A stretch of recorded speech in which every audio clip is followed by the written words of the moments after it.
नमस्कार दोस्तों, आप देख रहे हैं स्टॉक मार्केट एसटीवी और आज हम बात कर रहे हैं अडानी एंटरप्राइजेज लिमिटेड की, जो अडानी ग्रुप की फ्लैगशिप कंपनी है और ग्रुप की नई बिजनेसेस को इंक्यूबेट करने का काम करती है। ये company airports, roads, rail, mining, energy transition, defence, data centres और इंफ्रास्ट्रक्चर जैसे मल्टीपल सेक्टर्स में एक्टिव है और इसी वजह से इसे अडानी ग्रुप की ग्रोथ इंजन भी कहा जाता है। अगर हम स्टॉक की करंट मार्केट पोजीशन देखें तो अडानी एंटरप्राइजेस का करंट प्राइस लगभग 2150 रुपए से 2190 रुपए के रेंज में ट्रेड कर रहा है। मार्केट कैपिटलाइजेशन करीब 2.6 लाख करोड़ आसपास है। कंपनी का टीटीएम पीई रेशियो लगभग 38 के आसपास है, जो ये बताता है कि स्टॉक चीप कैटेगरी में नहीं आता और वैल्यूएशन ग्रोथ एक्सपेक्टेशंस के आधार पर है। प्राइस टू बुक वैल्यू लगभग 5 के आसपास है, यानी स्टॉक बुक वैल्यू के मुकाबले प्रीमियम पर ट्रेड कर रहा है। रिटर्न रेशियोज की बात करें तो कंपनी का आरओई लगभग 9.82 के आसपास है, जबकि आरओसीई 9.45 के रेंज में फ्लक्चुएट करता रहा है। ये दिखाता है कि प्रॉफिटेबिलिटी धीरे धीरे इंप्रूव हो रही है, लेकिन कैपिटल इंटेंसिव बिजनेस होने की वजह से मार्जिन्स अभी भी प्रेशर में रहते हैं। कंपनी एसेट हैवी मॉडल पर काम कर रही है, इसलिए रिटर्न्स लीनियर नहीं है। क्वार्टरली परफॉर्मेंस की बात करें तो कंपनी के रेवेन्यूज में ग्रोथ दिखाई देती है, लेकिन नेट प्रॉफिट काफी वॉलेटाइल रहा है। कुछ क्वार्टर्स में स्ट्रॉन्ग प्रॉफिट ग्रोथ देखने को मिली है और कुछ क्वार्टर्स में कमोडिटी साइकिल्स, कोल डिमांड, लॉजिस्टिक्स कॉस्ट और इंटरेस्ट बर्डन की वजह से प्रॉफिट्स पर दबाव भी आया है। रेवेन्यू बेस बड़ा होता जा रहा है, लेकिन बॉटम लाइन कंसिस्टेंसी अभी डेवलप हो रही है। प्रॉफिट एंड लॉस स्टेटमेंट देखें तो ऑपरेटिंग इनकम बढ़ रही है, ऑपरेटिंग प्रॉफिट मार्जिन्स फ्लक्चुएट करते हैं और इंटरेस्ट कॉस्ट काफी सिग्निफिकेंट है। यही कारण है कि नेट प्रॉफिट मार्जिन स्टेबल नहीं है। लॉन्ग टर्म में अगर कैश फ्लो जनरेशन इंप्रूव होती है तो प्रॉफिटेबिलिटी स्ट्रक्चरली बेटर हो सकती है। बैलेंस शीट की बात करें तो टोटल एसेट्स लगातार बढ़ते जा रहे हैं, जो एक्सपेंशन और केपेक्स का क्लियर सिग्नल है। बोरोइंग्स भी बढ़ी हैं और डेट इक्विटी रेशियो लगभग 1.6 से 1.8 के आसपास रहता है। Interest coverage ratio tight zone में है, यानी कंपनी को ग्रोथ के साथ साथ डेट मैनेजमेंट पर भी फोकस रखना होगा। शेयर होल्डिंग पैटर्न देखें तो प्रमोटर्स की होल्डिंग लगभग 73.97% के आसपास है, जो काफी स्ट्रॉन्ग कंट्रोल दिखाती है। एफआईआईज की होल्डिंग करीब 11.64% के आसपास है। डीआईआईज और म्यूचुअल फंड्स की पार्टिसिपेशन लिमिटेड है।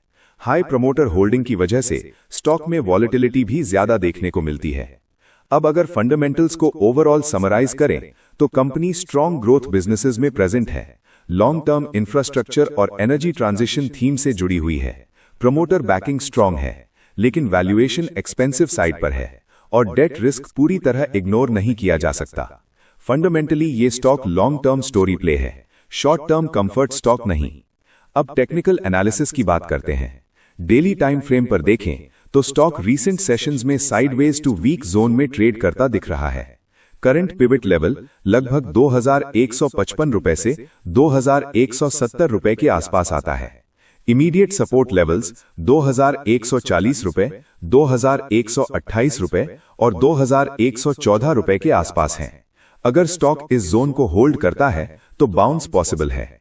डेली चार्ट पर रेजिस्टेंस लेवल्स 2247 रुपए से 2270 रुपए के जोन में आते हैं। आरएसआई न्यूट्रल जोन में है। एमएसीडी में स्ट्रॉन्ग बुलिश मोमेंटम नहीं दिख रहा, यानी short term trend range bound है।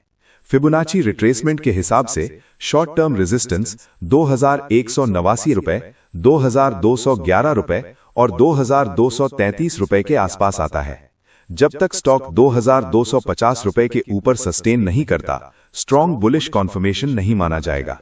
वीकली टाइम फ्रेम पर देखें तो स्टॉक कंसोलिडेशन फेज में है। वीकली पिवट लगभग 2280 रुपए के आसपास है। वीकली सपोर्ट्स 2258 रुपए, 2242 रुपए और 2220 रुपए के आसपास हैं। रेजिस्टेंस साइड पर 2296 रुपए, 2318 रुपए और 2334 रुपए के लेवल्स हैं। वीकली चार्ट ये संकेत देता है कि स्टॉक अभी डायरेक्शन डिसाइड कर रहा है और ब्रेकआउट या ब्रेकडाउन का वेट करना ज्यादा सेफ रहेगा। स्ट्रॉन्ग सपोर्ट जोन 2100 रुपए से 2120 रुपए का है, जो मीडियम टर्म बेस माना जा सकता है। इसके नीचे 2050 रुपए से 2080 रुपए का एरिया नेक्स्ट सपोर्ट बनता है। रेजिस्टेंस साइड पर 2300 रुपए पहला मेजर हर्डल है और उसके बाद 2350 से 2380 रुपए का जोन स्ट्रॉन्ग सप्लाई एरिया माना जाएगा। अब ओपिनियन की बात करें तो जो इन्वेस्टर्स न्यू एंट्री प्लान कर रहे हैं उनके लिए अग्रेसिव बाइंग करंट लेवल्स पर रिस्की हो सकती है। बेटर अप्रोच ये रहेगी कि 2080 रुपए से 2120 रुपए के सपोर्ट जोन में स्टैगर्ड बाइंग करें या फिर क्लियर ब्रेकआउट के बाद 2300 रुपए से ऊपर फ्रेश एंट्री देखें। लॉन्ग टर्म इन्वेस्टर्स जो ऑलरेडी इन्वेस्टेड हैं उनके लिए जब तक स्टॉक 2120 रुपए के ऊपर होल्ड करता है तब तक बने रहना ठीक है। अगर स्टॉक डिसाइसिवली 2180 रुपए के नीचे ब्रेक करता है तो रिस्क मैनेजमेंट के लिए एग्जिट या पार्शियल प्रॉफिट बुकिंग कंसिडर करनी चाहिए। रेजिस्टेंस जोन्स पर प्रॉफिट्स बुक करना भी एक स्मार्ट स्ट्रैटेजी हो सकती है। ओवरऑल टेक्निकल चार्ट ये दिखाता है कि स्टॉक अभी ट्रेंडलेस फेज में है। मोमेंटम आने के लिए वॉल्यूम के साथ ब्रेकआउट जरूरी है। फिबोनाची लेवल्स और की सपोर्ट्स और रेजिस्टेंसेस को इग्नोर नहीं करना चाहिए। ये वीडियो केवल एजुकेशनल पर्पस के लिए है। स्टॉक मार्केट में निवेश रिस्क के साथ आता है, इसलिए कोई भी डिसीजन लेने से पहले अपने फाइनेंशियल एडवाइजर से सलाह जरूर लें। अगर आपको ये एनालिसिस पसंद आया हो तो वीडियो को लाइक करें, चैनल को सब्सक्राइब करें, कमेंट में अपनी राय जरूर लिखें और इस वीडियो को अपने दोस्तों के साथ शेयर करें। तो इस वीडियो में बस इतना ही। मिलते हैं आपसे अगले वीडियो में। तब तक के लिए गुड बाय।